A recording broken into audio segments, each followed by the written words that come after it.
Recipe for toddlers. So ఇది పిల్లలకి కాదు పెద్దవాళ్ళకి కూడా చేసుకోవచ్చు కొంచెం స్పైసెస్ యాడ్ చేసుకుంటే. బికాస్ బీట్రూట్, క్యారెట్ ఇవన్నీ కూడా హెల్త్కి మంచిది. చాలా anti inflammatory and anti oxidants ఉంటుంది బ్రెయిన్ ఫంక్షనింగ్కి.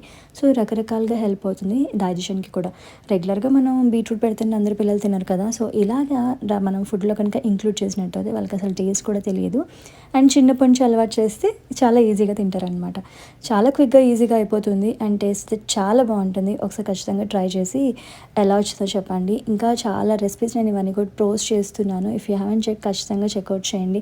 వీక్లీ ఒక 2-3 రెసిపీస్ మా పాపకి నేను ఫస్ట్ నుంచి ఏమేమి ఫీడ్ చేస్తున్నాను అన్ని హోమ్మేడ్ ఫుడ్స్ అలాంటివన్నీ కూడా ఇక్కడ పోస్ట్ చేస్తాను. అండ్ ఒకటి గుర్తుపెట్టుకోండి, ఖచ్చితంగా సాల్ట్ అండ్ షుగర్ మాత్రం అండర్ 1 year ఓల్డ్కి అస్సలు వేయద్దు. ఆ పైన అయితే తర్వాత వేసుకోవచ్చు అనమాట.